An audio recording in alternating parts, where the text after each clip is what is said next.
오늘 말씀의 제목을 왕도라고 그렇게 정했는데, 이렇게 정한 이유는 다른 게 아니고 왕이 어떻게 살아야 될 것인가, 그것에 관해서 말씀하는 내용이기 때문에 그렇습니다. 이 말씀을 읽으면 이런 생각이 들죠. 아니 우리는 왕도 아닌데, 내가 왕도 아닌데 이런 말씀이 무슨 소용이 되겠는가, 그런 생각이 듭니다. 그렇죠?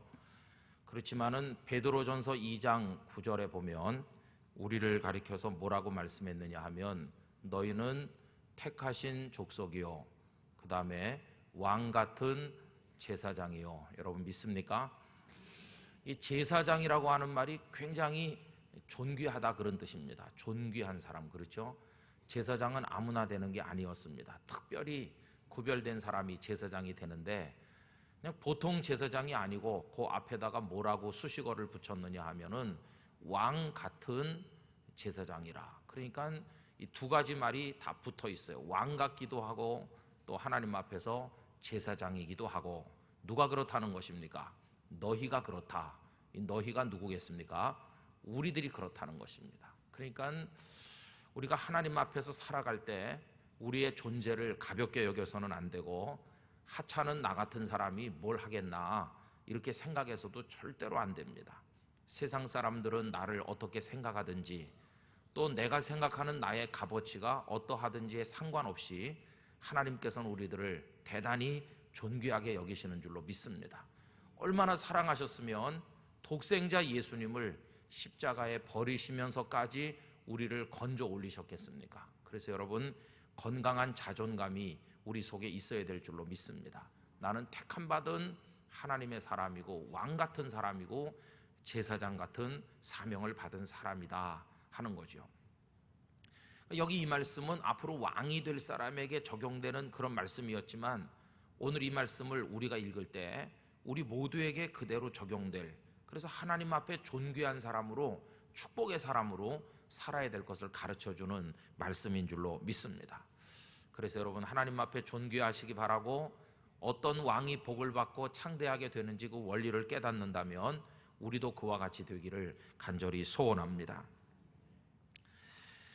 실제로 이스라엘 백성에게는요, 처음에는 왕이 없었죠. 처음에는 하나님께서 직접 그들을 다스리셨습니다.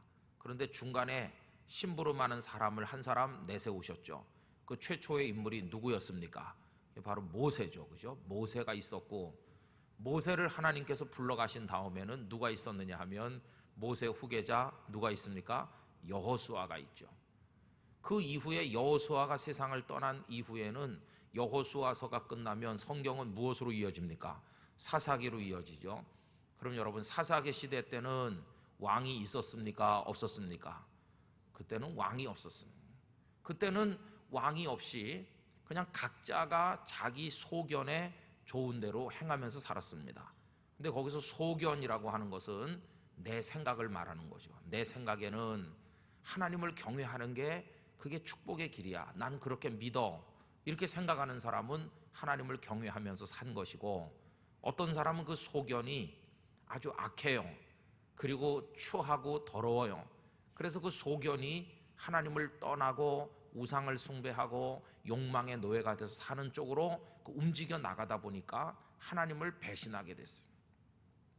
그런데 선량한 소견을 가지고 하나님을 경외하는 사람이 많았으면 다행이었을 텐데, 언제나 악한 사탄은 우리들을 악한 쪽으로 몰아가기 때문에 의로운 사람은 아주 소수고, 죄악의 흐름에 자신을 내맡긴 방탕한 사람은 다수를 차지하다 보니까 이스라엘 공동체가 하나님 앞에 부패하게 된 것이죠.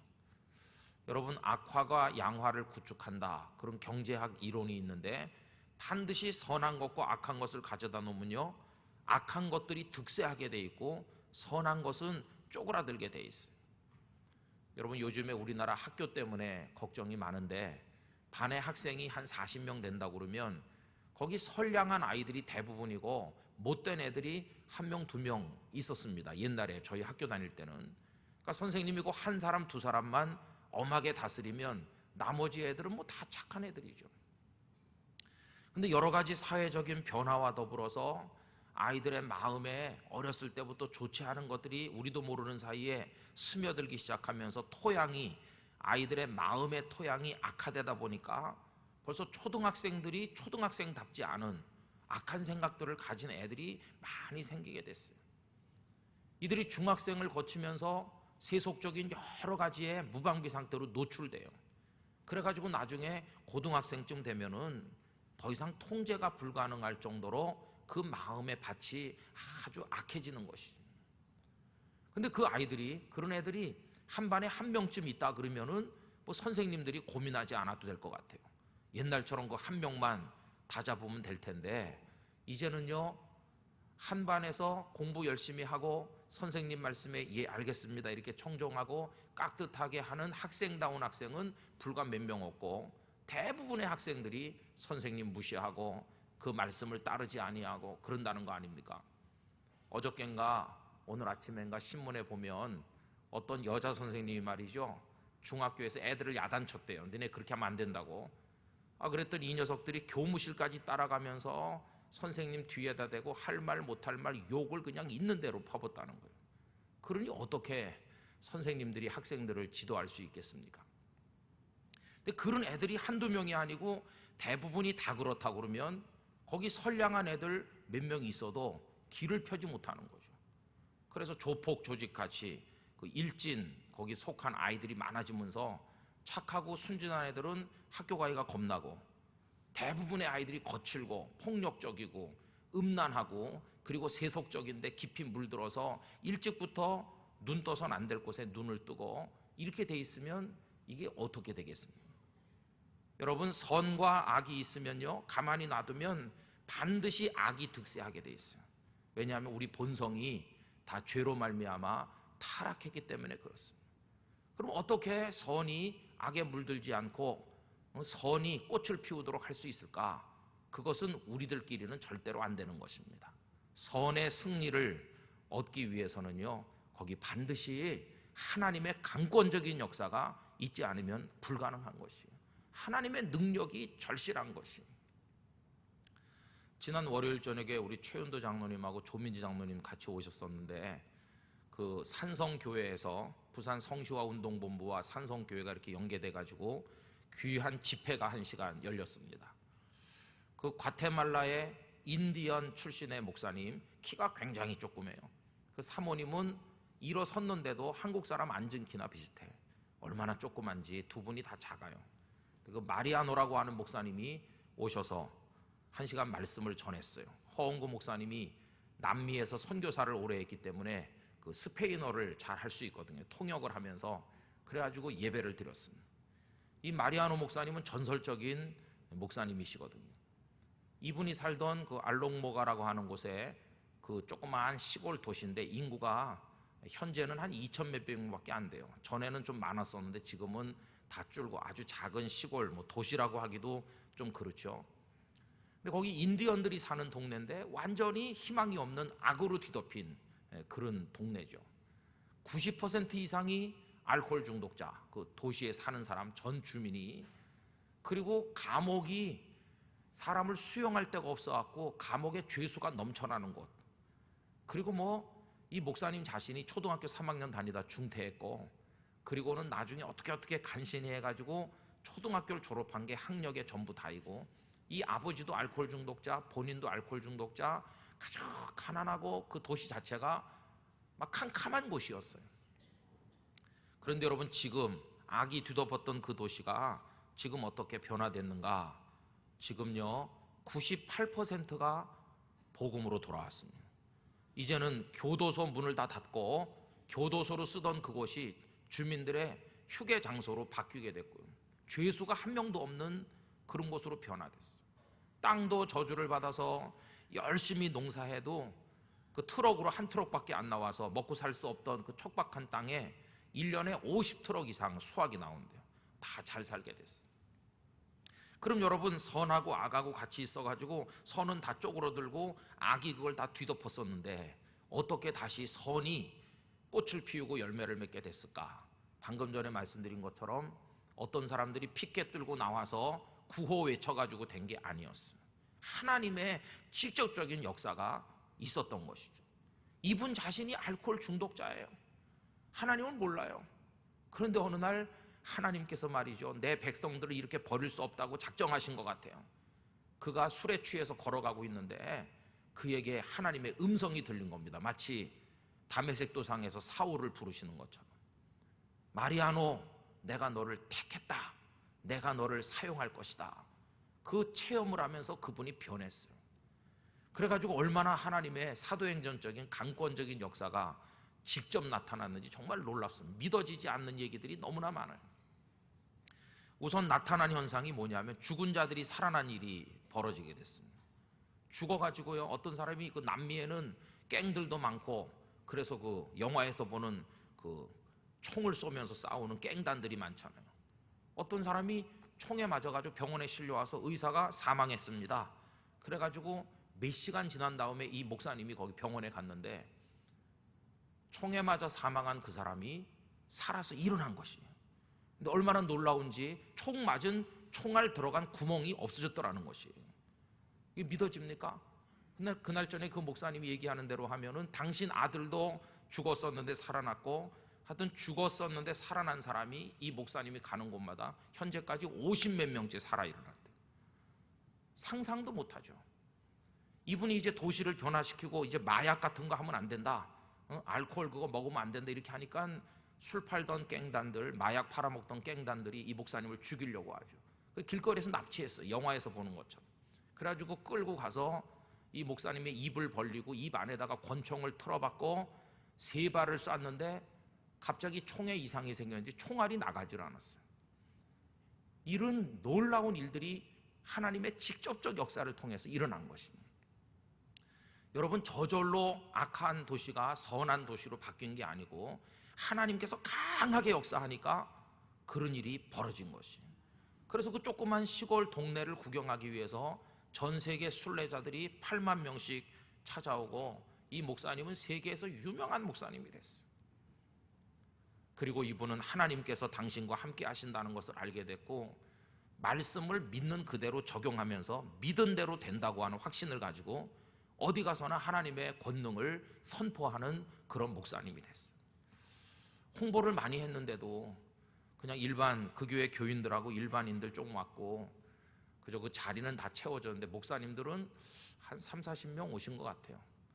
저도 그날 갔더니 이제 목사들은 다 앞으로 나오라 그래요. 앞으로 나가니까 이제 그분이 손을 한 번씩 잡아줘요. 손을 한 번씩. 우리 통성기도 하는데 가까이 와가지고 손을 한 번씩 잡아주면서 이 부산도 거룩한 도시가 될 수 있다, 그렇게 얘기하는 거예요.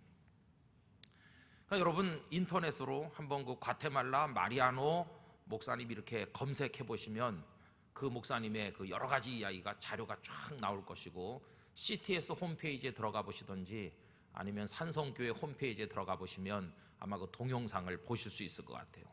여러분, 하나님은 지금도 살아서 역사하시는 줄로 믿습니다. 근데 거기가 변화될 수 있었던 관건은요, 하나님께서 역사하셨다는 거예요.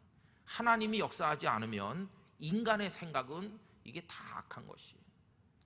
원래 하나님께서는 이스라엘 백성들을 당신께서 모세와 여호수아를 통해서 직접 다스리셨어요. 하나님이 다스리는 것보다 더 위대한 통치는 존재하지 않습니다. 우리나라도 역대 대통령들이 여러 분 계셨어요. 그러나 역대 대통령들 중에 이제 와서 평가를 해보면 잘했다고 모든 백성들이 박수를 치느니까 누가 있습니까? 박정희 대통령 독재자라는 오명을 쓰고 있어요.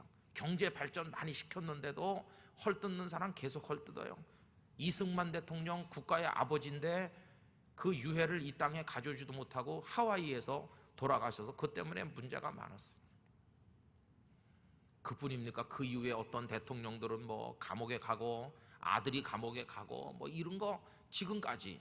그러니까 우리가 그런 분들을 투표소에 가서 도장을 찍고 선출할 때는 이분이 정말 모세 같은 지도자가 돼주기를 바랬지만 나중에 와서 끄트머리에 가보면은 너무 많은 실망이 있어요. 우리 이명박 장로님 본인은 굉장히 열심히 뛰어다니시는 것 같은데 뭐 사람들은 소통을 못한다, 뭐 너무 부자들만 위해준다, 뭐 이러면서 지금 여러 가지 여론이 얼마나 좋지 않잖아요. 그러니까 여러분, 위대한 왕보다 더 위대하시고 지혜로운 왕보다 더 지혜로우신 최고의 통치자는 하나님이신 줄로 믿습니다. 그러니까 하나님의 축복의 사람이 되는 비결은 다른 게 아니고 하나님을 왕으로 모시고 하나님의 다스림을 받는 것이죠. 그죠? 하나님 이 대한민국을 다스려 주시옵소서. 하나님 이 땅끝 교회를 하나님께서 왕이 되셔서 다스려 주시옵소서. 하나님 내 인생을 하나님께서 통치해 주시기 원합니다. 여러분, 그런 질서 가운데서 살아야만 된다는 것이. 그런데 이 백성들의 생각이요, 아까 소두에 말씀드린 것처럼 사람의 소견, 사람의 생각은 이게 악한 쪽으로 자꾸 가는 거거든요. 가장 기본적인 악은 뭐냐 하면 하나님께로 나가지 않고 하나님으로부터 멀어지는 게 그게 악의 시작이거든요. 그러니까 하나님을 가까이 하고 하나님의 다스림 받기를 좋아하고 나는 하나님을 사랑합니다, 의지합니다, 하나님 저를 다스려 주세요, 이렇게 해야 거기 선함이 생겨날 텐데, 반대로 하나님의 간섭받기 싫어해요. 하나님의 말씀을 듣기 싫어해요. 하나님의 다스림에서부터 어떻게 해서든지 탈출하려고 그래요. 이게 아주 심각한 문제인 것이. 여러분, 자식 키우다가 자식이 부모 밑에 가만히 복종하고 있으면은 안심이 되고 마음이 기뻐요. 우리 애들은 효자 효녀야 그러죠. 그런데 어느 날 마음이 자꾸 멀어지는 것 같아요. 떠날 생각만 해요. 자꾸 멀어지면 부모 마음이 섭섭하잖아요. 가서 무슨 나쁜 짓을 하는 건 아닌데도 일단 멀어지는 것만으로도 얼마나 섭섭한지 몰라요. 저희 집 막내는 이제 초등학교 5학년 됩니다. 근데 며칠 전에 저한테 충격적인 말을 했습니다. 아빠, 나는 대학교 1학년 들어가면 원룸 얻어가지고 나갈 거야. 그래서 제가 충격받았습니다. 이놈의 자식이 벌써부터 초등학교 때부터 원룸 얻어 나갈 궁리나 하고 절대 안 내보낸다. 영 기분이 안 좋았습니다. 장난처럼 하는 말이지 어디서 그런 거, 너 그런 거 어디서 얻어 들었냐, 뭐 다 그렇게 주변에서 얻어 들으니까 그게 굉장히, 그럼 제가 막 폭군처럼 말이죠, 숨도 못 쉬게 하냐, 그렇지 않거든요. 매일 물어 빨아주고 그러는데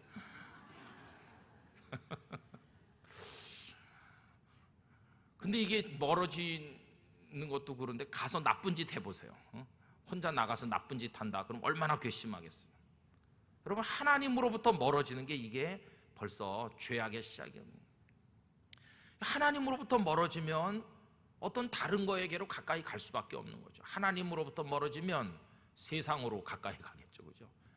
그러니까 하나님의 다스림을 받던 이스라엘 백성들이 이제 하나님 뿌리치는 거예요. 하나님 제발 좀 건드리지 말고 놔두세요. 그럼 우리끼리 알아서 잘 산다는데, 저쪽에 다른 나라도 말이지 그 멋있는 왕이 있어가지고 전쟁 때 되면은 인솔에 나가 싸우고 그러는데 우리는 왕도 없고, 이렇게 생각한다는 겁니다. 여러분, 이스라엘 백성들이 실제로 나중에 사무엘이 사사로 선지자로 그들을 다스리고 있을 때 백성들이 몰려와서 뭘 요구했습니까? 우리도 주변에 있는 다른 나라들처럼 뭘 세워달라고 그랬죠? 왕을 세워달라. 이 말이 하나님을 너무너무 섭섭하게 만드는 말이었어요. 근데 하나님께서는 그들이 그렇게 나올 거라는 것을 미리 알고 계신 거예요. 오늘 본문 14절을 다시 한번 보십시오. 이제 너희들이 가나안 땅에 들어가서 살 텐데 네가 네 하나님 여호와께서 네게 주시는 땅에 이르러 그 땅을 차지하고 거주할 때 만일 무슨 생각을 하느냐, 우리도 우리 주위의 모든 민족들 같이 우리 위에 왕을 세워야 하겠다는 생각이 나거든. 하나님께서요, 그들이 그렇게 될 줄 미리 알고 계신 것이. 분명히 이 백성들은 내 손에서 벗어나 자기들끼리 뭐 해보려고 할 거다. 하나님께서 다 예측하셨어요. 거기서 중요한 게 뭐냐 하면은 생각이라는 단어입니다. 여러분, 14절 끝에 생각이 나거든. 이 생각이 바로 소견이죠, 소견. 근데 어떤 소견이요? 선한 소견이 아니고 악한 소견이죠. 왜? 하나님의 손에서 벗어나려고 하는 거니까. 하나님의 손에서 떠나려고 하는 거니까요. 그리고 또 이 생각이 뭐가 문제냐 하면 주위의 모든 민족들 같이 우리도 그렇게 하겠다, 이게 문제거든요. 여러분, 이스라엘 백성들에게 하나님이 주신 가르침이 뭡니까? 너희는 그들과 달라야 된다는 것이. 그들이 다 그렇게 해도 너희는 그렇게 하면 안 된다, 이게 무엇입니까? 그들과 다르게 사는 거, 이게 구별되는 것이고, 구별되게 사는 거를 성경에서는 뭐라고 말합니까? 거룩하게 사는 것이죠. 너희는 거룩한 백성이 되라. 다른 백성들이 음행해도 너희는 음행하지 말고, 다른 백성들이 세상의 악에 심취해도 너희들은 거룩해야 되고, 너희들은 달라야 된다, 구별돼야 된다. 이게 하나님의 아주 강조하신 건데, 이제는 따라가는 거예요. 다른 사람들이 왕을 세우니까 우리도. 여러분, 이 공식이 너무나도 위험한 것이죠. 세상 사람들이 다 죄악의 길로 간다고 해서 나도 가면 되겠습니까? 그래서 우리 주님께서는 남들이 다 갈지라도 너희들은 좁은 길로 가야 된다고 가르치는 거죠. 여러분, 성도는 그런 면에서 영적으로 고독함을 감수해야 될 줄로 믿습니다. 다 가도 나는 여기서 내 자리를 지키겠습니다. 근데 이 백성들이 이제 소견이, 그 생각이 문제인 것이죠. 사단은요, 언제나 우리 속에 이런 악한 생각을 스며들게 만듭니다. 이 생각이 꼬투리가 돼가지고 이제 거기서부터 넘어지게 되는 거죠.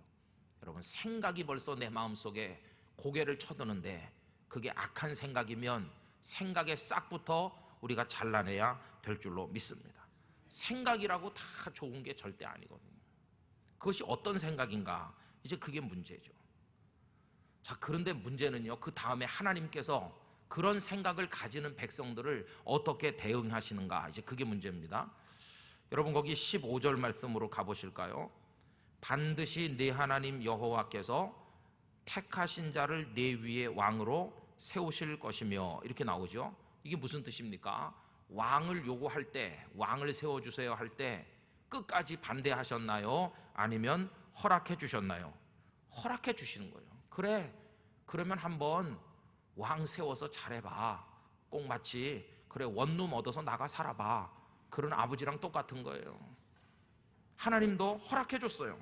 그래서 여러분, 나중에 사무엘 시대 때 보면 사무엘상 8장 22절, 여호와께서 사무엘에게 이르시되 그들의 말을 들어 왕을 세우라 하시니 사무엘이 이스라엘 사람들에게 이르되 너희는 각기 성읍으로 돌아가라 하니라.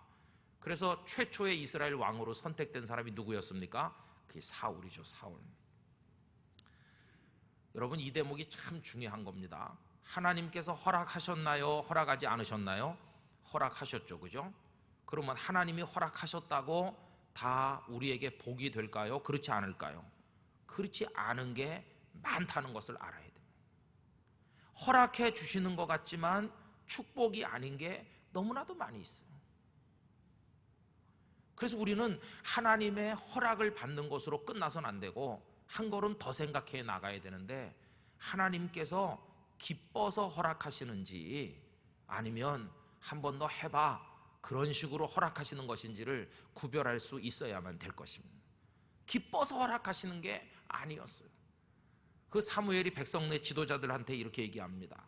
너희들이 몰라서 그렇잖아. 왕 세워봐라. 좋을 것 같지? 좋은 거 하나도 없다. 왕을 세우면 궁궐 지어야 될 거 아니야. 무슨 돈으로 지어? 너희들 돈으로 짓는 거야. 세금 내야지. 또 군대를 유지하려고 그러면 너희들이 엄청난 세금을 내야 돼. 그리고 너희들의 아들들 한창 씩씩하고 집에서 열심히 일하고 할 그 나이에 왕에게 다 보내서 군인이 되게 해야 돼. 그리고 너희들의 그 예쁜 딸들 왕궁에 궁녀로 들여보내야 돼. 그리고 나중에 포악한 왕이 등장하면 너희들을 어떻게 압제하는지 상상을 못하는 거야. 그래도 너희들이 기어코 왕을 얻어야 되겠느냐? 기어코 왕을 달라는 거예요. 하나님께서 해달라는 대로 해줘라. 아이고, 해달라는 대로 해줘보자. 이래가지고 사울을 그들에게 주신 거거든요. 여러분, 왕정이 들어서고 나서 이스라엘 백성들이 행복했습니까? 불행했습니까? 정말 불행했습니다. 전쟁이 끊일 날이 없고요. 그리고 악한 왕들이 등장했어요. 악한 왕들, 아합 같은 왕들이 등장했어요. 므낫세 같은 왕이 등장했어요. 자기 아들을 불에 끄슬려 갖고 우상에게 바치는 그런 참혹한 왕들이 등장했어요. 왕 하나가 부패하니까 백성이 다 부패했어요. 그리고 마지막에는 그 왕들의 죄를 하나님이 가만두지 않으시고 진노하실 때 나라가 다 망해서 아수르에 멸망하고 바벨론에 멸망해 포로가 되고 초토화되는 비극을 맛보게 됐어요. 왕을 얻은 것이 결국 그들이 하나님을 더 멀리 떠날 수밖에 없도록 재촉하는 그런 일이 되고 만 것을 우리가 알고 있습니다. 여러분, 그래서 성도들은요, 어떤 일을 할 때 생각해야 됩니다. 이게 가능한가 가능하지 않은가, 그걸 기준으로 하면 안 됩니다. 가능하다고 해서 하나님이 허락해 주신 것처럼 생각하면 안 됩니다. 허락해 주신 것 같다고 해서 하나님이 다 기뻐하신다고 오해하면 안 됩니다. 그래서 여러분, 고린도전서 10장 23절, 모든 것이 가하나 모든 것이 유익한 것은 아니요 모든 것이 가하나 모든 것이 덕을 세우는 것은 아니니라, 이렇게 경고하셨거든요. 가능하다고 해서 다 좋은 건 아니에요. 가능하지만 덕이 되지 않는 것도 많고 유익이 안 되는 것도 너무나 많아요. 하나님, 제가 이것도 할 수 있고 저것도 지금 할 수 있는 힘이 있습니다. 이것도 가능하고 저것도 가능합니다. 그렇지만은 정말 유익이 되고 덕이 되고 하나님께 영광이 될 수 있는 게 무엇인지 가르쳐 주시옵소서. 하나님이 기뻐하시는 쪽으로 여러분 하실 수 있기를 부탁을 드리는 것입니다. 그래 하나님 기뻐하시는 것이. 자, 이래가지고 이제 하나님께서 허락을 이제 마지못해 해주시는 것 같이 이제 해주시는데, 그러나 거기 엄격하게 부탁하시는 걸 볼 수 있어요. 정의 왕을 세워야 되겠다면 첫 번째 조건, 여러분 15절에 보면 어떤 사람을 세우라고 했습니까? 여호와께서 택하신 자를 왕으로 세우라, 이게 첫째고요. 두 번째로는 네 형제 중에서 한 사람을 할 것이요 네 형제 아닌 타국인을 내 위에 세우지 말 것이다. 외국 사람을 데려다가 왕을 세운다는 거 말도 안 되겠죠. 그러니까 너희 동족 가운데 한 사람 왕으로 세워야 된다. 자, 그 다음에 이제 오늘 우리가 마지막으로 귀담아 마음에 새길 말씀인데, 그럼 왕이 되면 그 왕은 어떻게 해야 되느냐? 여러분, 이걸요 왕에게다 적용시켜서만 생각하지 마시고 우리 각자에게 적용하길 바랍니다. 나는 어떻게 살아야 될 것인가 하는 원리로 받아들이시길 바라는데, 첫째 16절, 무엇을 많이 두지 말라고 그러죠? 병마를 많이 두지 말 것이요. 제가 성경 구절 하나 읽어드리겠습니다. 이사야 31장, 우리 성경을 한번 펴서 읽어보실까요? 이사야 31장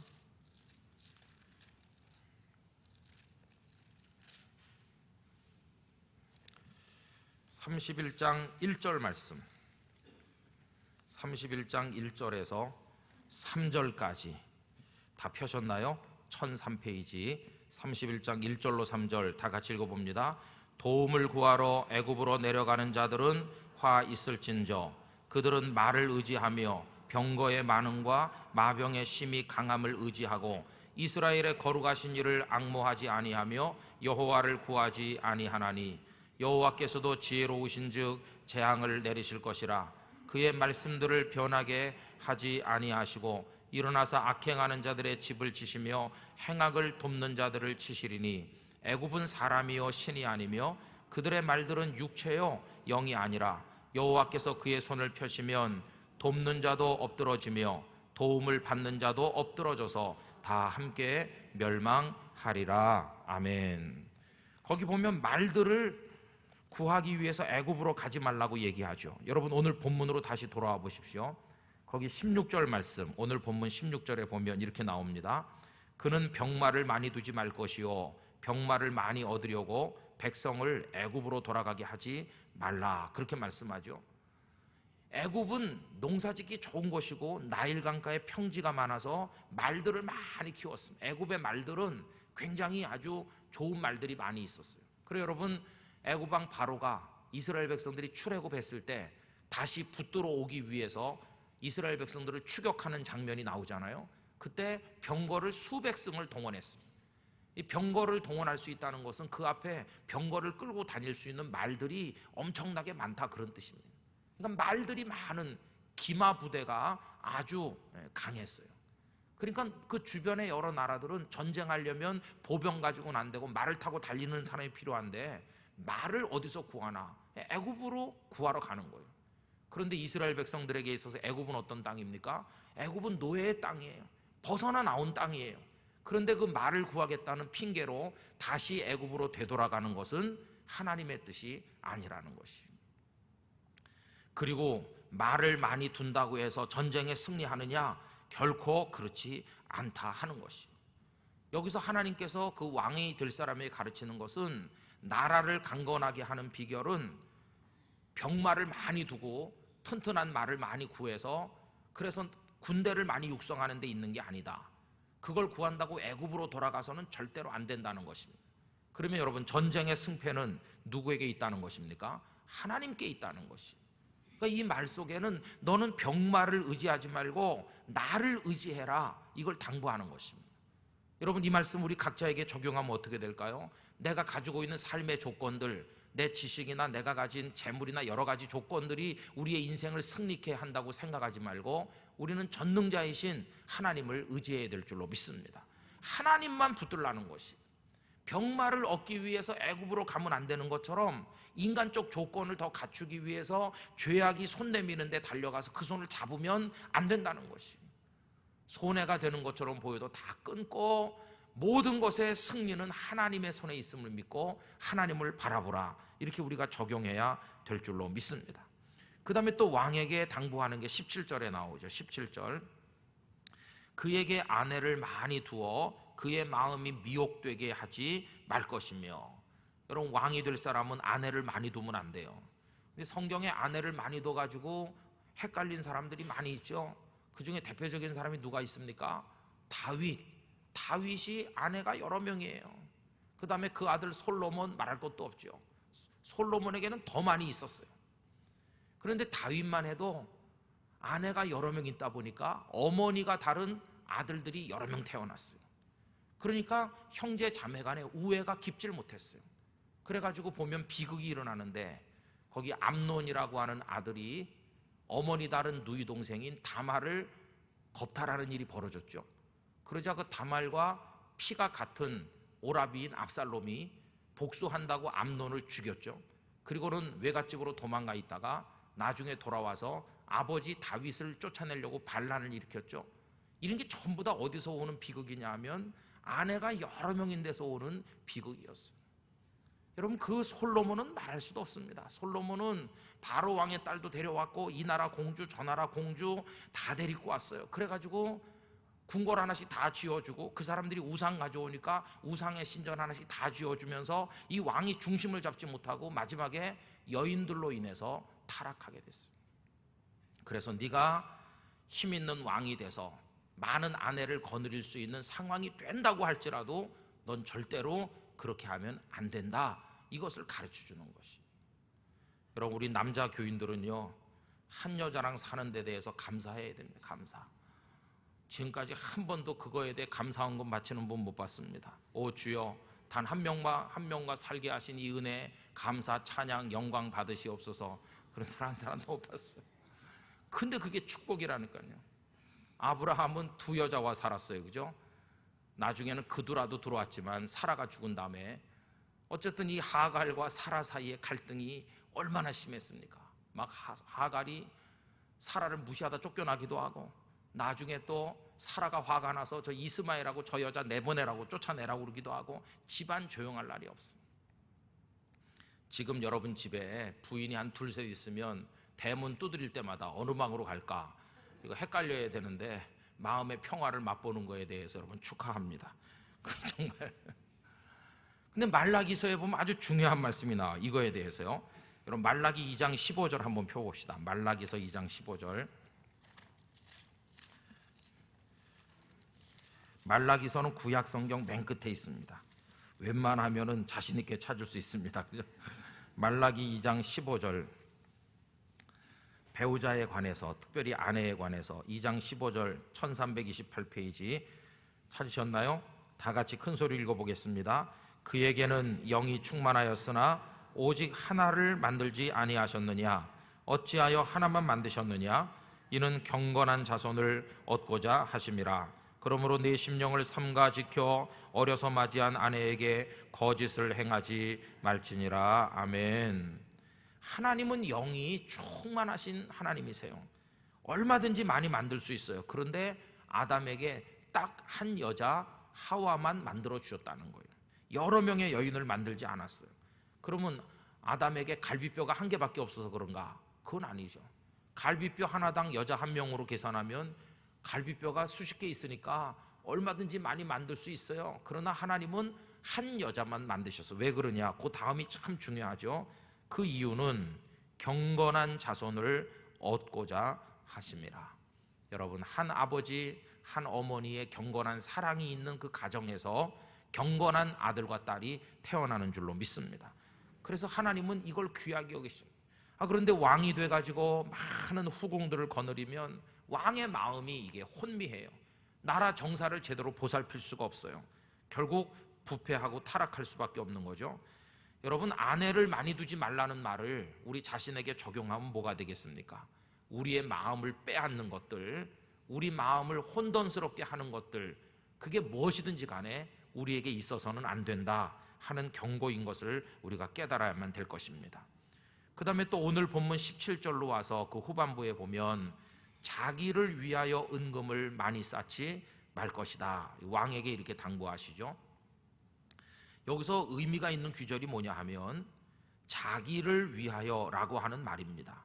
여러분, 자기를 위하여 은금을 많이 쌓지 말래요. 그럼 이거를 이렇게 바꾸면 어떨까요? 모든 사람을 위하여 은금을 많이 쌓는 건 어떻다고 생각하십니까? 저는 그건 축복이라고 생각합니다. 하나님께서 내게 부여한 것을 주셔서 이건 내 욕심을 위한 것이 아니라 우리 모든 백성을 함께 먹여 살리기 위한 거다, 모든 사람을 축복하고 나누기 위한 것이다 라고 한다면 그것은 아름다운 것입니다.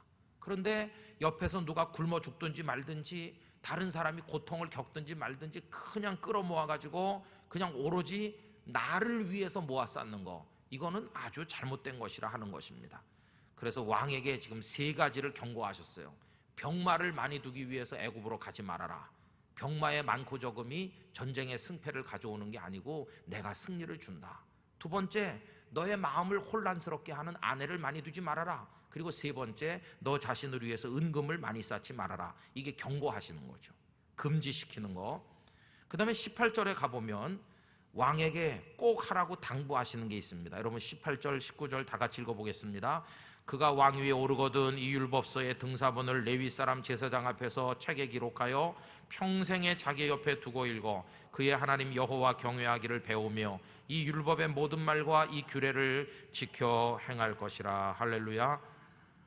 열심히 왕이 해야 될 게 뭐냐 하면 하나님의 말씀을 등사본을 만들어서, 그래가지고 다 옮겨 써가지고 사본을 만들어서 이거를 다 옆에 두래요. 옆에 두는데 19절 평생에 자기 옆에 두면서 읽으라. 여러분, 이게 얼마나 아름답습니까? 그때는 이렇게 다 양피 가죽에 쓰던지 나중에는 또 파피루스에 쓰기도 했었는데 또 코덱스 같이 만들어 꿰어가지고, 여러분 오늘 우리들은요 얼마나 좋습니까?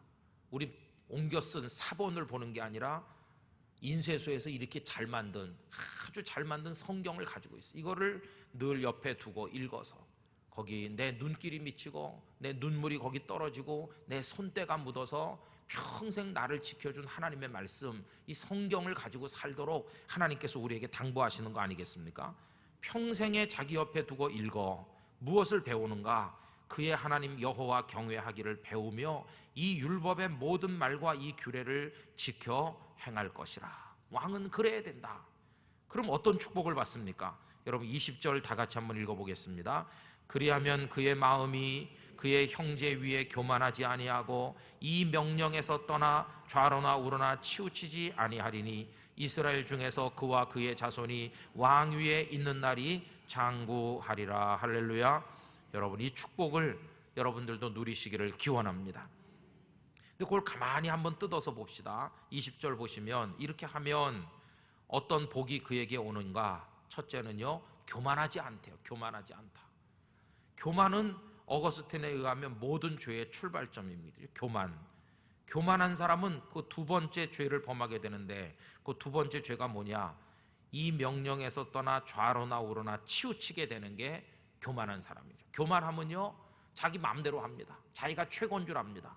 하나님께서 오른쪽으로 가면 안 된다, 그래도 오른쪽으로 가고, 왼쪽으로 가면 안 된다고 그래도 아나무인으로 왼쪽으로 갑니다. 교만한 사람은 좌로도 우로도 자꾸 치우칩니다. 자기 마음대로 하니까요. 그러나 겸손한 사람은 늘 조심합니다. 하나님은 그렇게 하지 말라고 그랬지. 이렇게 하면서 정도를 따라 하나님의 인도를 따라 걸어갈 수 있습니다. 그래서 교만하지 않게 되는 복을 받게 되고, 무엇을 통해서요? 말씀을 평생에 옆에 두고 읽음으로써 하나님의 말씀이 우리를 초달해서 겸손하게 만들어 줄 줄로 믿습니다. 우리 조금 했을 때는 부모님에게 야단도 맞아요. 눈물을 찔찔 짜면서 그래서 잘못 가는 걸 막아주셨어요. 그럼 이제 어른 됐어요.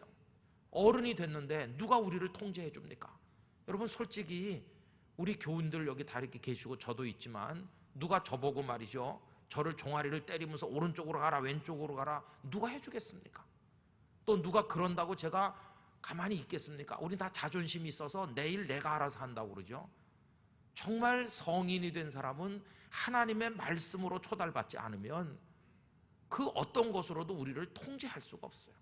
근데 그 하나님의 말씀을 소중히 여기고 이 말씀이 생명의 말씀인 줄 나는 믿습니다. 그러면서 평생 옆에 두고 읽으면 그 말씀이 나를 이렇게 키처럼 조정해 주는 것이에요. 가야 될 옳은 길을 따라 항해할 수 있도록 방향을 잡아주는 게 하나님의 말씀이 될 것입니다. 늘 겸손하죠. 가르침 받길 원하죠. 그 사람은 좌로나 우로나 치우치지 아니하죠. 좌로 갔더니 거기 함정이 있고 우로 갔더니 날 집어 삼키려는 맹수가 있는데 어느 쪽으로 가도 죽을 텐데 나는 말씀을 따라 치우치지 않고 곧게 가니 그의 축복이 어떻게 나타납니까? 이스라엘 중에서 그와 그의 자손이 왕위에 있는 날이 장구하리라. 여러분 이 축복을 우리에게 적용하면 말씀을 따라 사는 자, 그 삶이 복되고 장수하고 하나님께서 안전한 길로 인도해 주실 줄로 믿습니다. 그래서 이거를 반드시 무슨 왕에게만 적용되는 말로 생각하지 말고 오늘 왕 같은 제사장으로 부름받은 우리 각자에게 주시는 축복의 말씀, 당부의 말씀으로 우리가 받아야만 될 줄로 믿는 것입니다.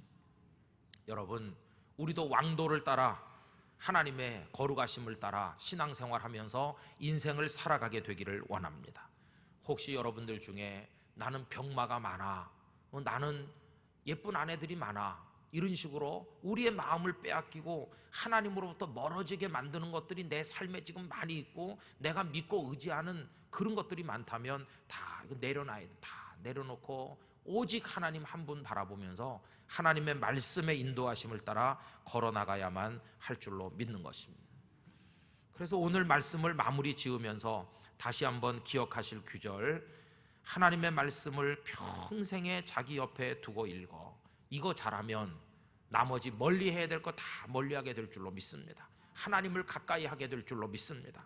그래서 올해 우리가 하는 거 매일같이 석장 넉장 성경을 읽고 묵상하는 거 여러분 꼭 하셔야 되는 것이, 그냥 뭐 목사가 하자고 그러더라 이렇게 생각하지 마시고 한번 내 남아있는 생애 동안에 정말 말씀을 붙들고 내가 씨름해 보도록 하겠습니다. 이 말씀이 나에게 축복을 가져다 주는지 아닌지 내가 이 말씀에다 내 목숨을 걸고 한번 이 말씀을 묵상하고 말씀대로 내가 살겠습니다.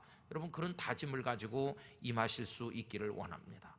여러분들 그래서 우리 나중에 살다가 세상 떠난 날 우리의 장례식이 진행될 때 평생 내 옆에 두고 읽었던 내 손때 묻은 성경, 빨간 색연필 노란 색연필 줄치고 많이 새카맣게 메모했고 그리고 눈물 흘려서 책장이 얼룩얼룩해진 그 손때 묻은 성경이 그 사진 앞에 이렇게 딱 있을 때 아 저분은 저렇게 살았구나 이걸 보여주는 거 아니겠어요, 그죠? 여러분 그 말씀과 함께 사시고 말씀과 함께 약속된 축복을 누리시기를 주님의 이름으로 축원합니다.